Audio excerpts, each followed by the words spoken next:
Governor, and he sent me a message before we came over here tonight that he wanted me to share with you. He said, Larry, you can mention to the crowd that as chair of the local government commission that I look forward to working with a transparent Cabarrus County, talking about if Laura and I get elected, a transparent Cabarrus County, and that you, talking about me, are one of a very few in my 20 years in Raleigh that didn't go to enrich themselves. Right. He wanted to be here tonight, but he had a town hall meeting he had to do elsewhere. She ain't gonna like this, but I want my wife, Tammy, to stand up back there so you can see her.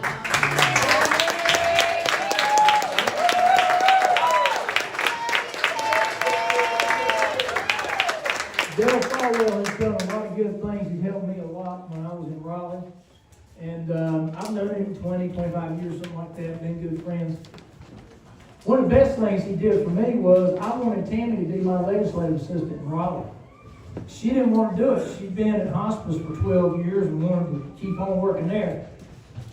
Dale Falwell convinced her to be my legislative assistant, and I could not have had a better one. Amen. And I don't know if any of you ever got helped out of my office, but there were people, constituents who had problems, and they're having a hard time getting any help anywhere, and or guidance of how to go and get the help they need. Most of it was government bureaucracy. And Dale Falwell was always there for me, to be there for you, to help constituents that needed help. A lot of it, though, Tammy had to take care of. And she couldn't do it unless I gave her permission to do it, and I did. And she helped a lot of people, and I love you, baby.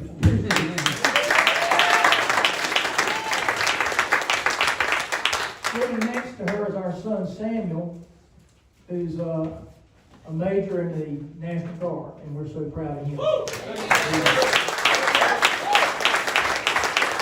He's 22 years come June, and we're proud of him. Now, I don't know how many of y'all know much of anything about me.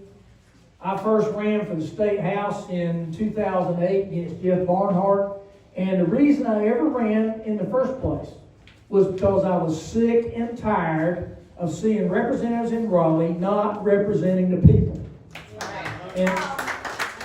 And so I said one night to Tammy after the Republican Party meeting, I said, somebody's got to run against Jeff. I said, I would do it, but you know, nobody would take me seriously. They'd laugh at me. So the next day, she and her other son, Graham, sat me down and they said, you need to run. So you have a lot more support than you think, and you need to give it a try. Well, I ran twice against Jeff. First time with only $4,500, I took 42%.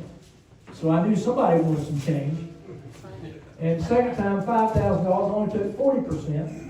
So I wasn't going to run again. In 2011, he announced in August he was quitting the end of September on my birthday. Thank you very much.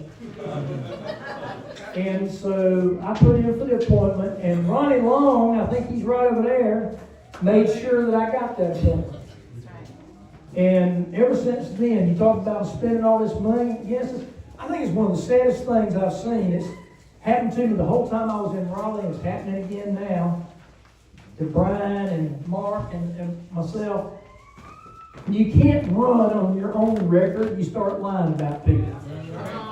That's what they're doing, spending all this money. I don't even know how many thousands of dollars they spent against me the whole time I'm in Raleigh. Now they're doing it again.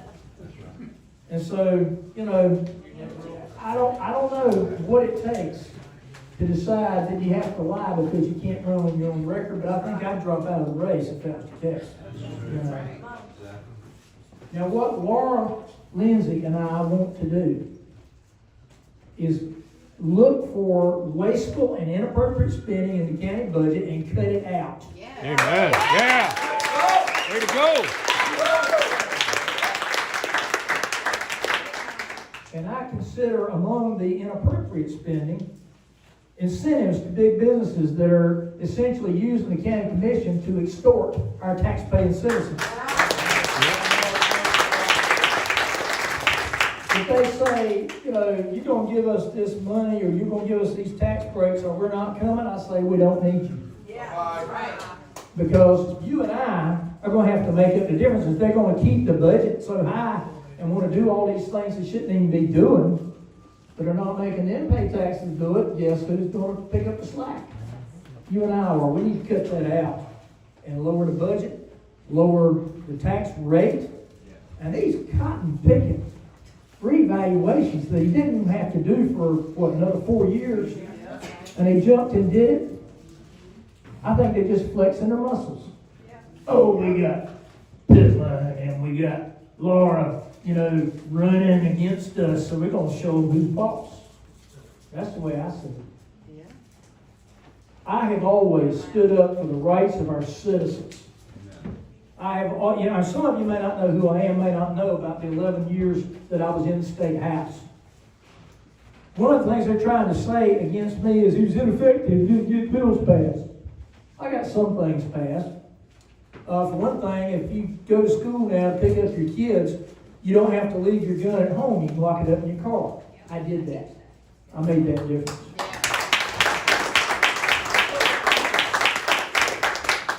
Cheyenne Marshall was a 17-year-old girl at Cox Mill High School who on July 4th, 2015, was run over and cut all to pieces by a drunken boater out of Lake Norman.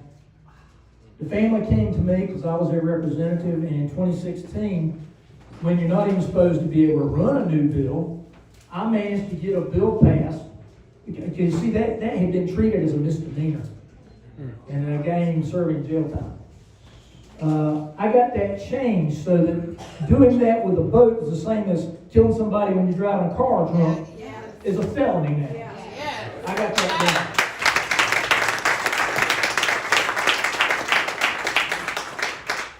And as far as the stuff I tried and couldn't get done, you want to know why? I tried to change this too. The speaker wouldn't let it be heard. The speaker, by himself, can veto any bill. Say, that's not going to be heard. It shouldn't be that way. I tried to amend the rules so that all bills will be heard in committee. And if you're going to kill it in committee, not the corner office. But Tim Moore knew that I didn't support him being speaker, and so he didn't want my bills to be heard, so he just, in the corner office, said, no, it's not going to be heard. In 2021, you talking about the pro-life issue?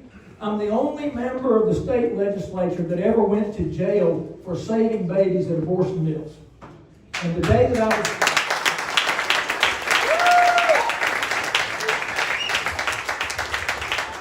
I'm totally unapologetic about that. The day that I was saved, the day that I was arrested, there were 19 men and 13 women who were arrested. And that we know of, because there's always more that we didn't know about. That we know of, we saved 19 babies that day.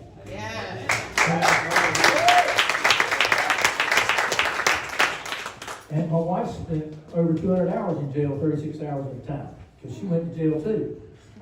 But for some reason, they never arrested me again, although they very well could have. But I had to leave the church I was serving in Monroe at the time and come to Concord because of getting arrested. And that's okay, because after those babies were born, I got to hold most of them in my arms after they were born. And they can do what they want to do to me, but they can't take that away from me ever. And I stood up for your gun rights.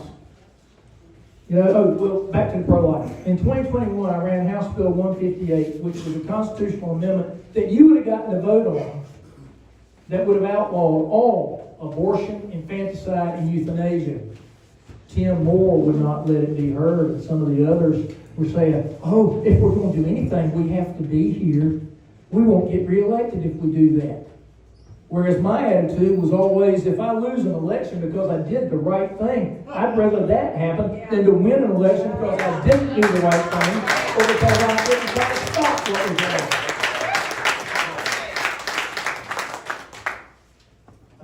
I don't want to take up too much time, but I got to tell you, this will give you a little insight into me. I was that pudgy little kid on the playground that all the bullies wanted to pick on because they thought I'd be easy. And having read the Bible since I was 7 years old, I knew to turn the other cheek. So I turned the other cheek. But when they hit me the third time, it was on. I'd be getting the tar beat out of me, and I wouldn't quit. When the other guy quit, I figured I won.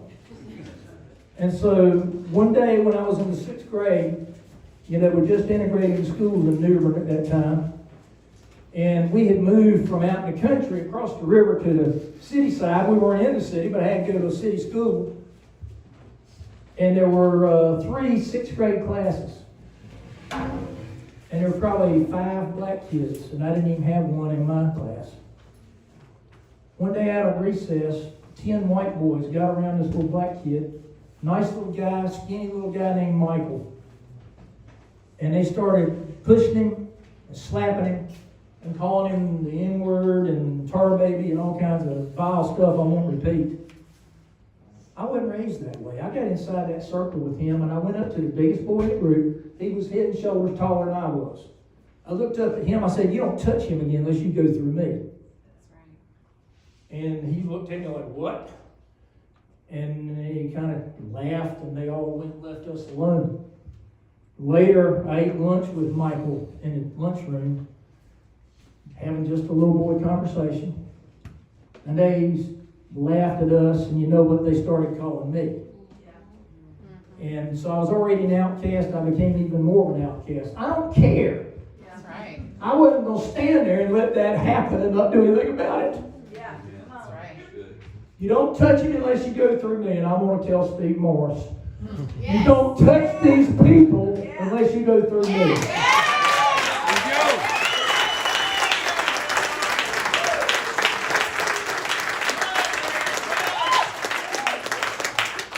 If you vote for me and you vote for Laura, we are going to fight to make things better in this county and make things more fair to the hard-working taxpaying citizens in this county. If you don't vote for me, well, that's okay too. I can live with that. But it's up to you. Do you want somebody to fight for you or don't you? Thank you. Thank you.